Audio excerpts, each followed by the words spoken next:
দ্বাদশ শ্রেণী পরিসংখ্যান দ্বিতীয় পত্র বিষয়ের আজকের অনলাইন ক্লাসে সকলকে স্বাগত জানাই। আমি তোমাদের কল্যাণ স্যার।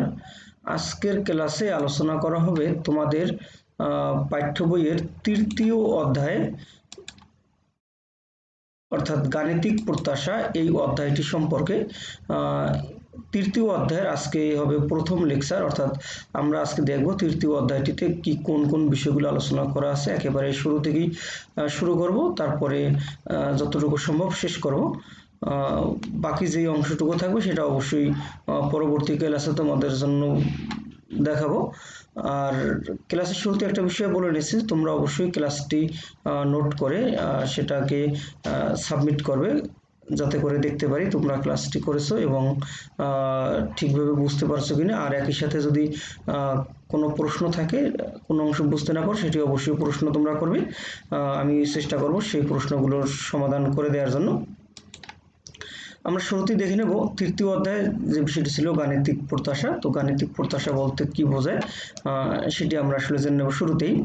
তো গাণিতিক প্রত্যাশার সংজ্ঞাটি এমন: কোনো দৈব চলকের প্রতিটি মান ও তাদের নিজ নিজ সম্ভাবনার গুণফলের সমষ্টিকে ওই দৈব চলকের গাণিতিক প্রত্যাশা বলে। অর্থাৎ এখানে দৈব চলকের কথা বলা আছে, যেটি আমরা অধ্যায় 2-এ আলোচনা করেছিলাম দৈব চলক সম্পর্কে, তোমরা জানো। তো সেখানে দৈব চলক দুই ধরনের ছিল, একটি বিচ্ছিন্ন দৈব চলক, একটি অবিচ্ছিন্ন দৈব চলক। তো এখানটাতে বলা হয়েছে কোনো দৈব চলকের প্রতিটি মান, মানে সেটা বিচ্ছিন্ন দৈব চলক এবং অবিচ্ছিন্ন দৈব চলক উভয় চলকের ক্ষেত্রেই গাণিতিক প্রত্যাশা নির্ণয় করা যাবে। তো সেক্ষেত্রে সিস্টেমটি হলো যে সেটা বিচ্ছিন্ন হোক আর অবিচ্ছিন্ন হোক, যে প্রত্যেকটা মান এবং তাদের নিজ নিজ সম্ভাবনার গুণফল, অর্থাৎ যেই মান এবং তার সম্ভাবনা, আবার অন্য মান এবং তার সম্ভাবনা, এরূপ মান এবং সম্ভাবনাগুলোকে আগে গুণ করতে হবে। তারপর যতগুলো গুণফল আছে সবগুলো গুণফলের সমষ্টি নির্ণয় করতে হবে। তাহলে যদি সমষ্টি নির্ণয় করে, সেটাই হবে ওই দৈব চলকের গাণিতিক প্রত্যাশা। তো এখানটাতে গাণিতিক প্রত্যাশা নির্ণয় দুটি সূত্র দেয়া আছে দুটি ভিন্ন চলকের ক্ষেত্রে। অর্থাৎ যদি চলকটি বিচ্ছিন্ন হয়, তখন গাণিতিক প্রত্যাশার সূত্রটি হলো E of X equal to summation X I probability of X I.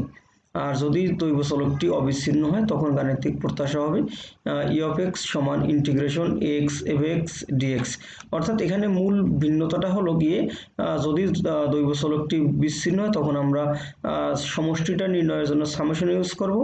আর যদি দৈব চলকটি অবিচ্ছিন্ন হয়, তখন আমরা সমষ্টি নির্ণয়ের জন্য ইন্টিগ্রেশন ইউজ করব, যেটা আসলে আমরা আগের অধ্যায়টা করেছি। তোমরা আগের ক্লাসগুলো দেখলে অবশ্যই এটা বুঝতে পারবে। এরপরে আমরা দেখব দৈব চলকের ভেদাঙ্ক।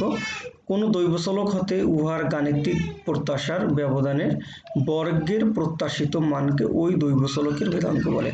অর্থাৎ কোনো দৈব চলক, এখানেও কিন্তু বিচ্ছিন্ন এবং অবিচ্ছিন্ন উভয় দৈব চলকই বোঝাবে। তবে এখানে আসলে তেমন ভিন্নতা নেই, কারণ এখানে যে সূত্র, বিচ্ছিন্ন দৈব চলকের জন্য যেই সূত্র এবং অবিচ্ছিন্নের জন্য একই সূত্র এবং একই প্রসেসে আমরা বের করতে পারবো।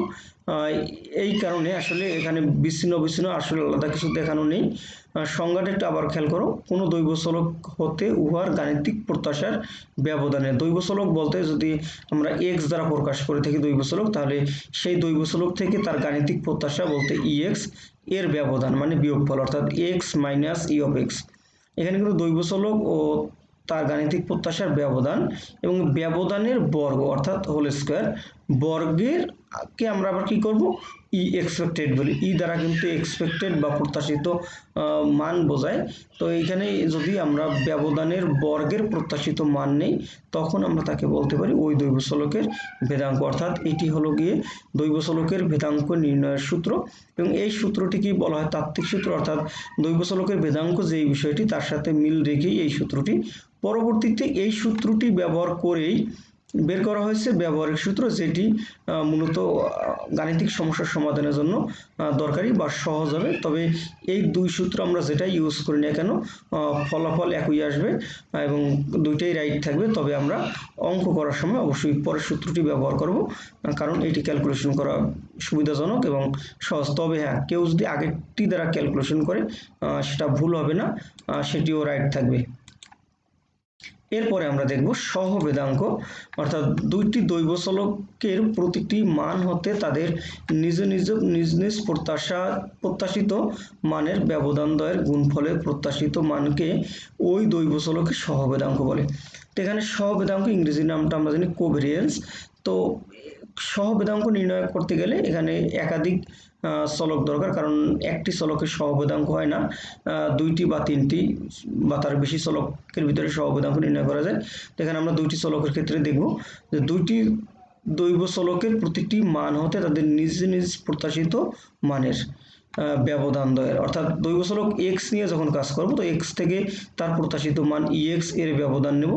আবার যখন দৈব চলক ওয়াই নিয়ে কাজ করব তখন ওয়াই এর সাথে তার প্রত্যাশিত মান এর ব্যবধান নেব, অর্থাৎ এক্স এবং তার প্রত্যাশিত মানের ব্যবধান, ওয়াই এবং তার প্রত্যাশিত মানের ব্যবধান, এই দুই যে ব্যবধানদ্বয়ের আগে গুণফল নির্ণয় করবো। এখানে কিন্তু দুটি ব্র্যাকেট দ্বারা আটকে দেওয়া আছে, অর্থাৎ দুটো গুণফল নির্ণয় করে দেওয়া আছে। এই গুণফলদ্বয়ের প্রত্যাশিত মানকেই বলা হবে সহবেদাঙ্ক। এইখানে মাঝখানে যে ই আছে এই ইটি আসলে থাকবে না, এটি প্রয়োজনে, এটি তোমরা যখন নোট করো তখন এই ইটি বাদ দিয়ে নেবে, কারণ এটি বাদেই আমরা মূলত সূত্রটি পাবো E of X minus E of X into Y minus E of Y, এটি মূলত সহবেদাঙ্কের সূত্র। এরপরে গাণিতিক প্রত্যাশা সম্পর্কিত আরও কয়েকটি উপপাদ্য, এখানে আসলে প্রমাণ নেই, জাস্ট আমরা এগুলো সূত্র হিসাবে ইউজ করব যখন আমরা গাণিতিক সমস্যাগুলো সমাধান করব। এক নম্বরটা ছিল ই অফ এ, এখানে আসলে এ দ্বারা বোঝানো হয়েছে ধ্রুবক সংখ্যা, অর্থাৎ যে কোনো ধ্রুবক সংখ্যার প্রত্যাশিত মান ওই ধ্রুবক সংখ্যা। এখানে আরেকটা বিষয় বলে রাখা ভালো, প্রত্যাশিত মান বা গাণিতিক প্রত্যাশা আসলে ওই ধ্রুবকের গড় মানটাকেই প্রকাশ করে সাধারণত। তো আমরা জানি যে কোনো একটি সংখ্যা যদি নেই, ধ্রুবক সংখ্যা নেই, তার গড় মান ওই সংখ্যা নিজেই হয়। তো ই অফ এর সমান হলো এ। ঠিক তদ্রূপভাবে দ্বিতীয়টা বলা আছে ই অফ এ এক্স, অর্থাৎ এখানে একটি ধ্রুবক এবং একটি চলক, যদি একটি ধ্রুবক এবং একটি চলকের গুণফলের প্রত্যাশিত মান বের করতে বলে তখন সেটা হবে ফলাফল এ অফ ই এক্স, অর্থাৎ এক্স এর প্রত্যাশিত মানের সাথে যদি ওই ধ্রুবকের গুণফল করা হয় তখনই সেটা দ্বারা বোঝাবে আসলে ই অফ এ এক্স। অর্থাৎ এইখানে এই যে উপপাদ্যগুলো সবগুলো প্রমাণ তোমাদের পাঠ্য বই দেওয়া আছে, তো প্রমাণগুলো আমাদের খুব বেশি প্রয়োজন নেই বিধে হয়তো বা পরীক্ষা আসে না, কিন্তু শেখার জন্য প্রয়োজন অবশ্যই আছে। তোমরা যদি চাও তাহলে অবশ্যই পাঠ্য বই থেকে দেখে নিতে পারো প্রমাণ সহকারে, বা সেক্ষেত্রে তোমরা কেউ যদি আগ্রহীও থাকো যে প্রমাণগুলো শেখার ব্যাপারে প্রশ্ন করো, আমি অবশ্যই সেগুলো নিয়ে আলোচনা করব। অনুরূপভাবে 3 নম্বরটা ছিল E of A X plus B সমান হবে A E of X plus B, এটা সেম প্যাটার্নে, কারণ এখানে এ এক্স এর প্রত্যাশিত মান ই অফ এক্স, এটা আমরা আগেরটাতে দেখেছিলাম, আর এখানে বি এর দ্বারাও একটি ধ্রুবক সংখ্যা বোঝায়, সুতরাং এই ধ্রুবকের প্রত্যাশিত মান শুধু বি থাকবে। এবং এটি 4 নম্বর সূত্রটাও সেম, এখানে প্লাস ছিল এখানে মাইনাস পরেরটাতে, তো এখানে দেখো সবই সেম, শুধু প্লাসের পরিবর্তে মাইনাস। 5 নম্বর যে সূত্রটি ছিল E of X minus A সমান হবে E of X minus E of A, অর্থাৎ এক্স এর প্রত্যাশিত মান, এখানে মাঝখানে মাইনাস, তো এখানে মাঝখানে মাইনাস বসলো, তারপর ই অফ এ অর্থাৎ এর প্রত্যাশিত মান, আমরা জানি যে এর প্রত্যাশিত মান তো এই, সুতরাং সরাসরি আমরা এ লিখে গেলাম। এই উপপাদ্যগুলো আমরা জাস্ট ব্যবহার করব গাণিতিক সমস্যাগুলো সমাধান করার ক্ষেত্রে। এরপরে আমরা যেটা দেখব বেদাঙ্ক সম্পর্কিত কতিপয় উপপাদ্য। তো এখানে 1 নম্বরে যেটা বলে দেওয়া ছিল ভি অফ এ সমান 0, অর্থাৎ এ দ্বারা ধ্রুবক সংখ্যা, অর্থাৎ যে কোনো ধ্রুবক সংখ্যার বেদাঙ্ক সবসময় 0 হবে, এটি তোমরা মনে রাখবে। 2 নম্বরটা ছিল ভি অফ এ এক্স, অর্থাৎ ধ্রুবক এবং চলক এর গুণফলের বেদাঙ্ক, যদি ধ্রুবক এবং চলক গুণফল থাকে অর্থাৎ গুণ আকারে থাকে তখন তার বেদাঙ্ক নির্ণয় সূত্রটি হবে ওই ধ্রুবকের বর্গমান সাথে গুণ হবে চলকের বেদাঙ্ক। সূত্রটি খেয়াল করবে যে ধ্রুবক যেটা থাকবে সেটি কিন্তু বেদাঙ্কের বাইরে গিয়ে স্কয়ার ভ্যালু হয়ে যাবে বর্গমান, আর চলকটার বেদাঙ্ক নির্ণয় করব।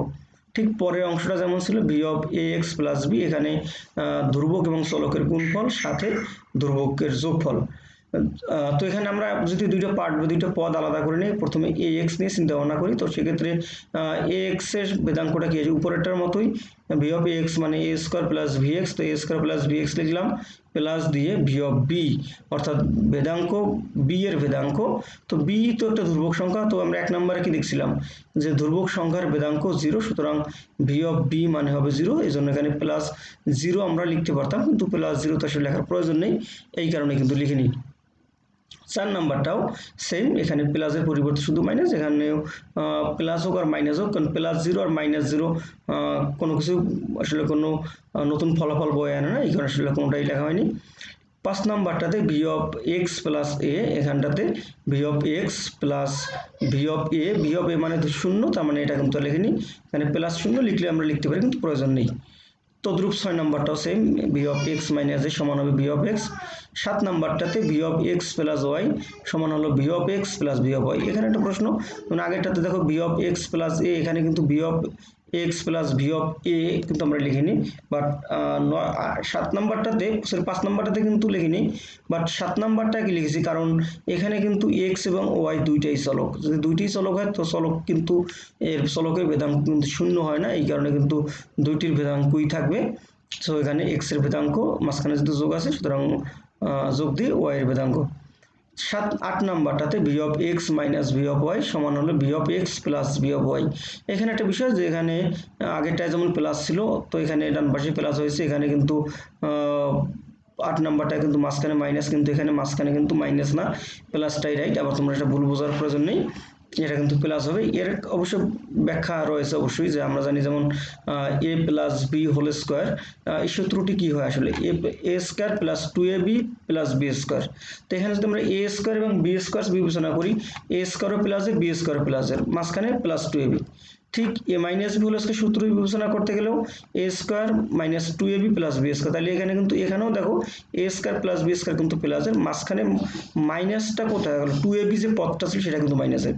তা আগের যে প্লাস হোল স্কোয়ার সেটারও কিন্তু এ স্কোয়ার বি স্কোয়ার যেমন সেম ছিল, এ মাইনাস হোল স্কোয়ার সূত্র, সেখানেও কিন্তু এ স্কোয়ার বি স্কোয়ার কিন্তু প্লাসেরই ছিল, শুধুমাত্র প্লাস মাইনাসের ভিন্নতাটা চলে আসে ওই যে 2ab পদটিতে, অর্থাৎ ওই যে পদ ওইটাকে আমরা বলি সহবেদাঙ্ক, এবং দুটি চলক যদি আসলে স্বাধীন হয় তখন সেক্ষেত্রে আমরা জানি সেই সহবেদাঙ্কের মানটা 0 হয়, এই কারণে ওই অংশটি কিন্তু লেখা হয়নি।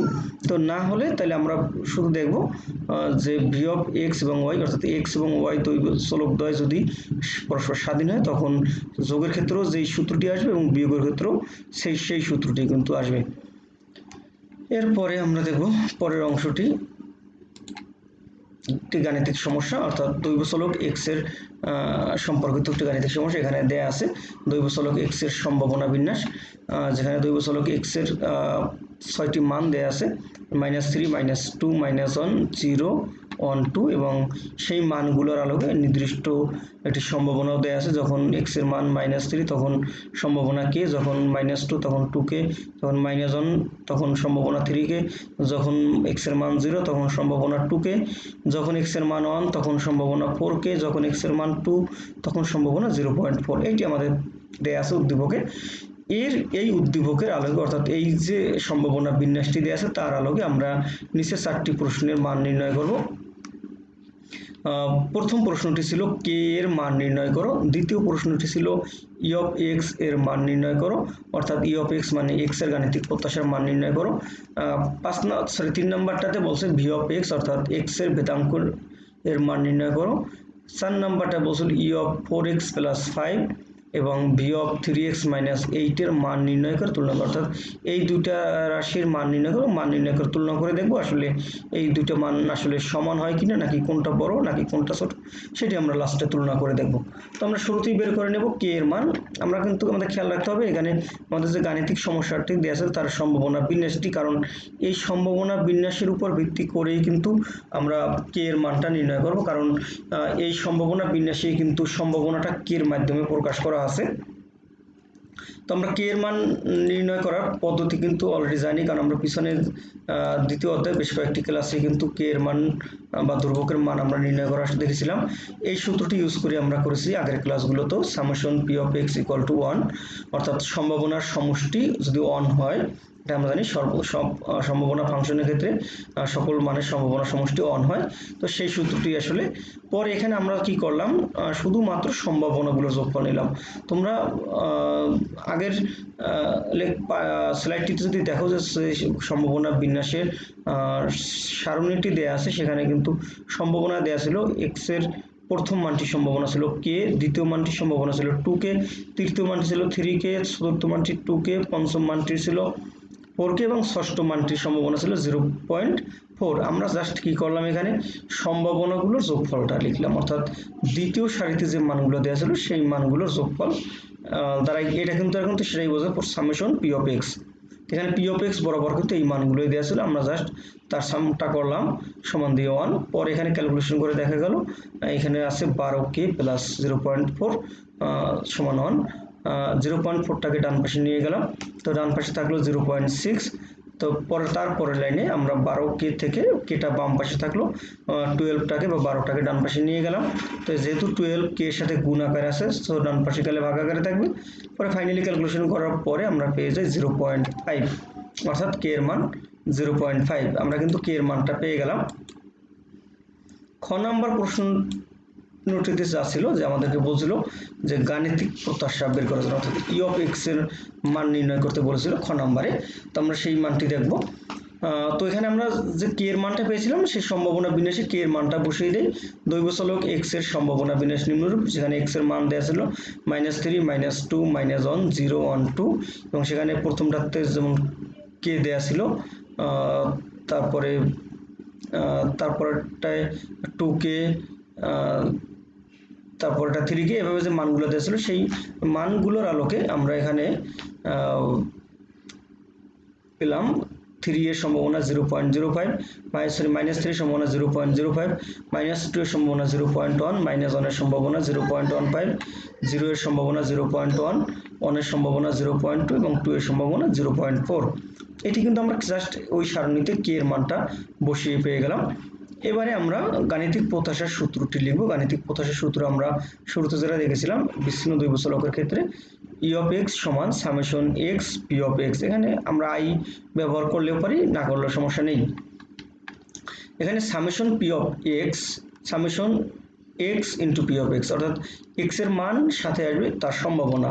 এখানে এক্স এর প্রথম মানটা ছিল -3, তার সাথে পি অফ এক্স এর মান কিন্তু 0.05, তো সেটাই লিখলাম -3 ইন্টু 0.05 প্লাস দিয়ে আবার দ্বিতীয় মান -2 ইন্টু 0.1 প্লাস দিয়ে -1 ইন্টু 0.15, এর পর্যায়ক্রমে সবগুলো মান আমরা লিখে গেলাম। তারপর ফাইনালি ক্যালকুলেশন করে এখানে মান পেয়ে গেলাম 0.5, অর্থাৎ দৈবচলক এক্স এর গাণিতিক প্রত্যাশার মান হলো 0.5। এরপরে আমরা দেখব পরের প্রশ্নটি, অর্থাৎ গ নম্বরে যেটা বলা ছিল। গ নম্বরে বলছিল ও দৈবচলকের ভেদাঙ্ক নির্ণয়ের কথা, অর্থাৎ দৈবচলকের ভেদাঙ্ক যদি আমরা নির্ণয় করি, তো ভেদাঙ্কের সূত্রটি আগে আমরা দেখি। আমরা জানি ভেদাঙ্ক ভি অফ এক্স সমান ই of x square minus E of x এর হোল স্কোয়ার। এটি ছিল ভেদাঙ্কের সূত্র। আমরা যখন ভেদাঙ্কের সংজ্ঞাটি দেখেছিলাম, তো সেখানেও এই সূত্রটি লেখা ছিল, যেটাকে আমরা ব্যবহারিক সূত্র বলেছি। অর্থাৎ এই সূত্রটি হলো ভেদাঙ্কের ব্যবহারিক সূত্র, এবং আমরা গাণিতিক সমস্যা সমাধানে সাধারণত এই সূত্রটি ব্যবহার করে থাকি। তো সূত্রটিতে দেখো দুইটি পার্ট, কিন্তু একটা ই অফ এক্স স্কোয়ার এবং ই অফ এক্স। তো অলরেডি আমরা ই অফ এক্স এর মানটা কিন্তু খ নাম্বারে বের করে ফেলছি। আমাদের এখন এখানে দরকার ই অফ এক্স স্কোয়ারের মানটা। তো ই অফ এক্স স্কোয়ার সমান সূত্র হলো summation x square into P of x, অর্থাৎ ই অফ এক্স এর যেভাবে সূত্র ছিল ই অফ এক্স স্কোয়ার সূত্র সেমই থাকবে। এখানে এক্স এর উপরে স্কোয়ার থাকাতে এখানে জাস্ট এক্স এর উপরে স্কোয়ার থাকবে। এখানে যদি এক্স কিউব দেওয়া থাকে, অর্থাৎ ই অফ এক্স কিউব বের করতে বলে আমরা জাস্ট এক্স এর উপরে কিউব বসাবো। কিন্তু কথা হলো পি অফ, এখানে কিন্তু স্কোয়ার বা কিউবটা আসবে না, কারণ এই পি অফ এক্স দ্বারা কিন্তু সম্ভাবনা বোঝায়। সুতরাং এখানে কিন্তু স্কোয়ার বা কিউব দেওয়ার কোনো প্রয়োজন নেই, এটি জাস্ট সম্ভাবনাকে প্রকাশ করে। তো এখানে পরের লাইনে আমরা কি করলাম, আগেটার মতো করে এক্স স্কোয়ার, অর্থাৎ এক্স এর প্রথম মানের হোল স্কোয়ার। এক্স এর প্রথম মানটি ছিল -3, তা লিখলাম তার হোল স্কোয়ার, এবং সেই মানটির সম্ভাবনা ছিল 0.05, সেটা গুণ আকারে দিলাম, প্লাস দিয়ে দ্বিতীয় মানটি ছিল -2, তো -2 হোল স্কোয়ার ইন্টু দ্বিতীয় মানের সম্ভাবনা 0.1। এরূপ পর্যায়ক্রমে বাকি মানগুলো বসালাম এবং প্রত্যেকটা মানের সম্ভাবনা লিখলাম। তারপরে লাইনে ক্যালকুলেশন করে -3 হোল স্কোয়ার মানে 9, তারপর সাথে 0.05, সেটা গুণ আকারে থাকলো, পরেরটা -2 হোল স্কোয়ার মানে 4। এরপর করে বাকি সবগুলো মানগুলো ক্যালকুলেশন করে বসালাম। এবারে আমরা যেটা করি এই গুণফল আর যোগফল, গুণফলগুলো নির্ণয় করব।